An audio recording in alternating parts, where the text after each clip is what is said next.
A former NATO commander has a warning for Washington. America cannot stand alone. Philip Breedlove says abandoning Europe would leave both sides exposed as Russia rebuilds.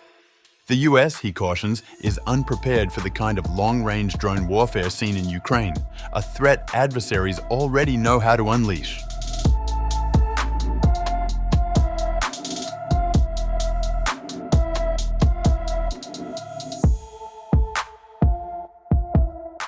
A former NATO Supreme Allied commander just delivered a brutal reality check.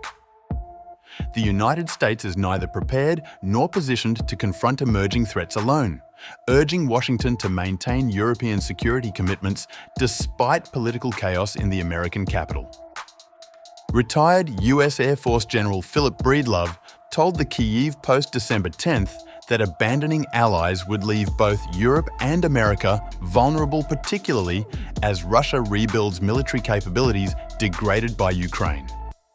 The general expressed concern about elements in the latest US national security strategy, which he said deprioritizes Europe and resembles the multipolar world order Russia has advocated for over a decade, one that divides the globe into regional zones of dominance.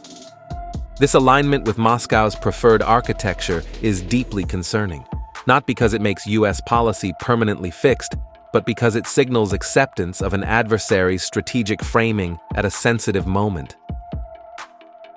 Breedlove, who served as NATO's top military officer, drew a sharp distinction between the current administration's policy preferences and what he described as enduring American public support for the transatlantic alliance, a contrast he suggested Europe should take seriously.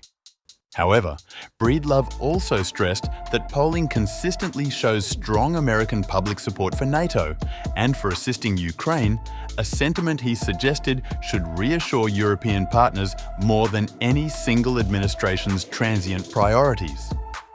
When asked whether Europe must accelerate readiness across critical capabilities from air defense to intelligence, surveillance and reconnaissance to logistics and cyber defenses, Breedlove did not hesitate.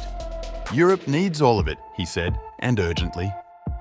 Ukraine's defense of its territory has significantly degraded Russia's ground forces, buying Europe a window of time. But that window will close, the general warned. Putin will come back and Europe must use the present years to prepare for his next move.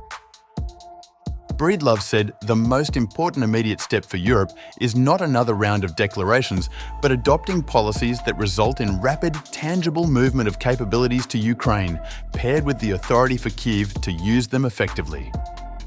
He warned that neither NATO, nor the European Union, nor the US homeland currently has sufficient defences against the scale of aerial attacks Russia conducts nightly against Ukraine, where hundreds of drones represent a threat for which the West remains unprepared. Asked about some Republican calls to withdraw from NATO, Breedlove described a scenario illustrating America's own vulnerabilities. The US would be completely defenseless against an attack modeled on the kind of long-range, deep-strike drone operations already demonstrated in Ukraine and the Middle East. Adversaries know how to do this. The US is not prepared. Breedlove's message to European defense leaders was blunt. Demonstrate seriousness. If Europe shows clear intent to arm itself and take primary responsibility for its defense, it will undercut domestic US arguments for disengagement, the surest way to maintain strong military-to-military ties. In a moment when slogans compete with strategy, Breedlove's assessment lands with force. America's alliances endure because its people understand what adversaries intend, and because facing that danger alone would be a perilous illusion.